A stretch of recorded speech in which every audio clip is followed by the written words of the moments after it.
Welcome back to Universal Orlando, Florida.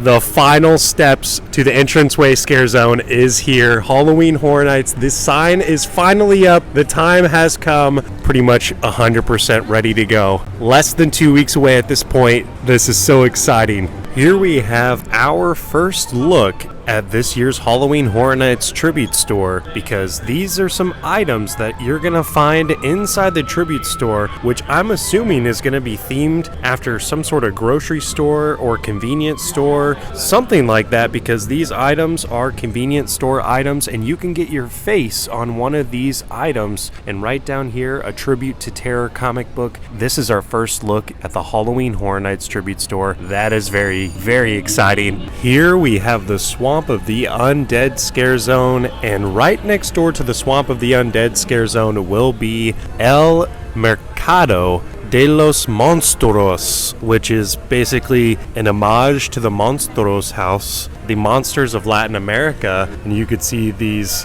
pig heads over here. It's like a butchery. You have all these different cuts of pork. I bet it's gonna smell delicious. They're probably gonna have some sort of probably pork tacos, hopefully walking tacos like they've done in the past. That is our first food booth for today, Swamp of the Undead scare zone. This was in my last Halloween Horror Nights update video, and it looks like some new props were added throughout here, something underneath this tarp. I'm guessing it's going to be either some sort of victim on a boat, maybe another alligator. It's probably a person under there, some sort of victim, somebody who succumbed to the undead swamp. You have a life jacket from another victim over here of the Swamp of the Undead. Little details have been added the past couple of days. Just a couple more details added here and there.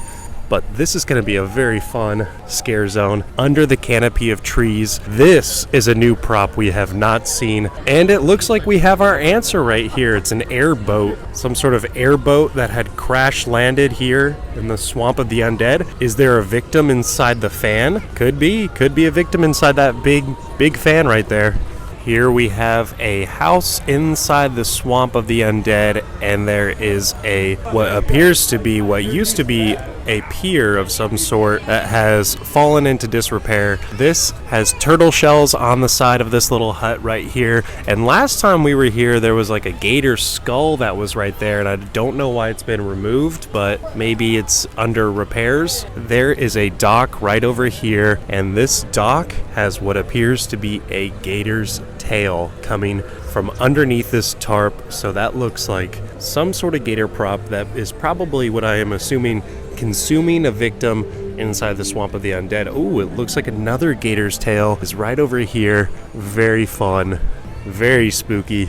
I like that a lot. This scare zone is going to be very cool. And of course, Shrek's actual swamp is right over there at the DreamWorks land of Universal Orlando, next to the Swamp of the Undead, so that is full immersion right there. Say hello to that gator. The Blumhouse Scare Zone. Right here we have a stage that is set up for the Blumhouse Scare Zone. This was in my previous video, and I will leave a link down below. There are new props that have been set up since my last video here in the Blumhouse Scare Zone. The movies that will take place here are Freaky. As you can see, the costume that was in the movie Freaky from the high school mascot right there on the lockers for the high school from Freaky. I'm not sure what Blumhouse movie this is from. Let me know in the comments if you guys know. I honestly have no idea. This is a very subtle prop here in the Blumhouse Scare Zone. A black phone. That is right. This is for Black Phone, of course. A wonderful movie by Blumhouse, and it was also a Halloween Horror Nights house, I believe, in 2021 or 22. But Black Phone is back at Halloween Horror Nights, confirmed here in the Blumhouse Scare Zone. Of course, like a real Renaissance fair, there is banners hanging up on the light hosts right here for Ye Old Torture Fair. It's kind of strange that they advertise it as a torture fair. It's supposed to be a Renaissance fair, and they torture you, so I guess they're being pretty honest about the name right here. And then throughout the street, there are more props that we have not seen yet. Let's go check out those props here in the Torture Fair Scare Zone at Universal Orlando. I cannot keep up with these updates. Last time I was here, this was just a little tent, and now more props have been added here in New York for the Torture Fair. The Blood Eagle. This is probably going to be some sort of torture device for Halloween Horror Nights Scare Zone. More props are being set up every single day. So many new props that have already been set up. This is so wild. This is some sort of torture device that is set up for the Torture Fair. It looks like an archery target here with apples and all sorts of fruit. It looks like you're supposed to shoot arrows at them, but I can see a pair of boots sticking out of this tarp. It looks like some sort of victim. Somebody is underneath this tarp and they're not having a very good time at the Torture Fair. The Ye Aim and Maim. That's pretty fun.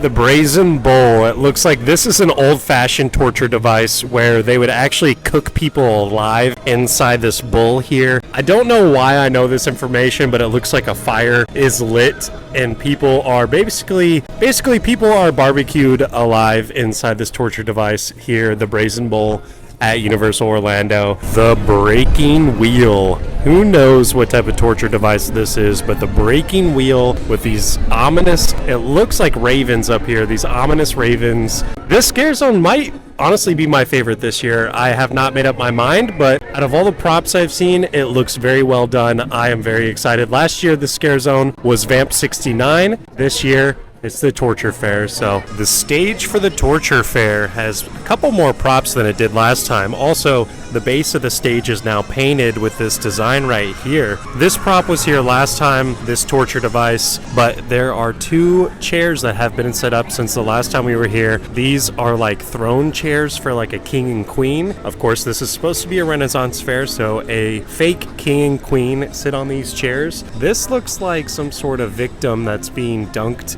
into a barrel of water on treason as a witch, possibly. I'm not sure, but it looks like somebody's being tortured. Oh wait, of course somebody's being tortured because it's the Torture Fair. That makes sense. So they're probably not even a witch. They're probably just a regular participant of the Renaissance Fair. They're probably just thinking it's a normal Renaissance Fair. They showed up and they got tortured. And our first fog machines of the year. We have two fog machines over here and they're on wheels. Here in New York City, we have, of course, food booths themed after the Ghostbusters. That would make a lot of sense. And not just any old Ghostbusters, but the Ghostbusters Frozen Empire. So that is going to be ice themed, of course, so they're probably going to serve ice cream of some sort or popsicles or both. Pardon our dust. They are setting up these food booths. This is where the menu will probably go in the next couple of days. We'll probably see a menu right there for what I am assuming is going to be an ice cream booth. It says ice cold beer, snacks, and souvenirs, but that's just the theming because it's supposed to look like it takes place in New York because that's where the Ghostbusters movies take place, especially the Frozen Empire movie, which Afterlife did not take place in New York, but Frozen Empire does. So that's why this is Ghostbusters Frozen Empire themed. This looks like the fire station, which is the headquarters for the Ghostbusters, which actually you can see a full-size firehouse headquarters for the Ghostbusters right over here, right where the roller coaster rips right through for a Rip Ride Rocket. The Ghostbusters headquarters right there, that firehouse. It appears that I was wrong about where the Twisted Tater booth was located because I originally thought it was over by the Animal Actors show, over by the SpongeBob store, and over by Simpsons. That's where I thought the Twisted Taters booth was going to be located, but I was wrong. The Twisted Taters booth is actually right here next to the Jimmy Fallon ride. And down here, there is a doghouse, and I have no idea what this is themed after. It kind of looks like Chucky, but Chucky's not at the event this year. It says Twisted Tater, the Tots. It says live. I don't know. I'm so confused. What is this from? It says live right down there. What could this possibly be from? I really don't understand the theming of this food booth. But let me know in the comments if you guys know what this food booth is supposed to be themed after. By far the most recognizable food booth here is, well, it spells it right out for you, Insidious. Here at the front lawn next to the stage where Rip Ride Rockit is, and here is the iconic red door from the films. This is probably going to be the location of the house. I'm assuming will be right behind this food booth right here next to the stage. I'm assuming that's where the Insidious house will be. The IP house is almost always at the front of the park, and this is an iconic food booth right here. Get excited for Insidious. This is probably going to be the scariest house this year. I am so excited, a little bit scared, but also very, very excited. As always, thank you guys so much for watching this video. Halloween Horror Nights is about 2 weeks away, so get ready and get excited. If you did enjoy this update video, and if you would like to see 1 or 2 more update videos before Halloween Horror Nights, please give this video a like so that this video can grow and hit the right audience on YouTube, and you're also helping my channel grow for next year, future videos to come. If you haven't already, also think about subscribing down below. That way my channel can continue to grow. I can continue to make Halloween Horror Nights update videos, and when Halloween Horror Nights starts, you best believe I will be in there filming every single little bit. Thank you guys so much for watching today's video. Have a wonderful day. Peace.